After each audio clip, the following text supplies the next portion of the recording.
आपल्या मुलांना चिट्टापासून वाचवायचं असेल तर त्यांना कबड्डी खेळायला पाठवा. पण आज पंजाबमध्ये परिस्थिती उलटी झाली आहे. गेल्या काही वर्षात भर मैदानात 4 कबड्डीपटूंची हत्या झाली. कबड्डी जी कधी पंजाबचा अभिमान होती, आज ती गँग वॉरचे नवे रणांगण बनली आहे. हा खेळ आहे की रक्तरंजित सत्ता संघर्ष? पंजाबमध्ये कबड्डी हा केवळ खेळ नसून तो गाव संस्कृतीचा अभिमान मानला जातो. पण गेल्या काही वर्षात या खेळाभोवती हिंसाचार आणि गँग वॉरचे सावट गडद होत चालले. भर मैदानात कबड्डीपटूंवर गोळीबार होण्याच्या घटना वाढल्या असून खेळाडू आणि आयोजकांमध्ये भीतीचे वातावरण निर्माण झाले. ही रक्तरंजित मालिका मार्च 2022 मध्ये सुरू झाली, जेव्हा आघाडीचा कबड्डीपटू संदीप नंगाल यांची जलंधर येथे सामन्यादरम्यान गोळ्या झाडून हत्या करण्यात आली.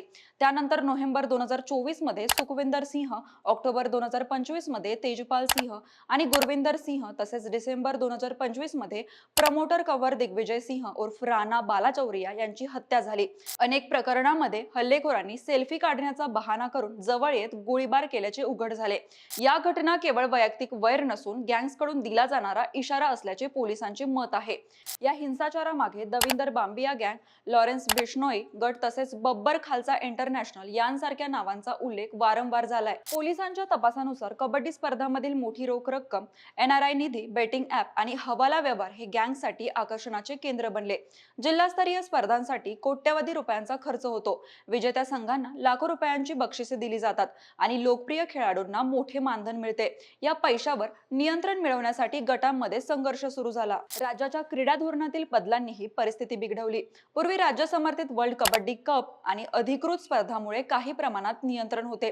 मात्र स्पर्धा बंद झाल्यानंतर खासगी आणि अनेकदा अनधिकृत स्पर्धांची वाढ झाली. या पोकळीत गँग्सनी प्रवेश केला आणि कबड्डीचे मैदान आर्थिक वर्चस्वासाठीचे रणांगण बनले. एकेकाळी पंजाबचा मातृखेळ असलेली कबड्डी आज भीतीच्या छायेत उभी आहे.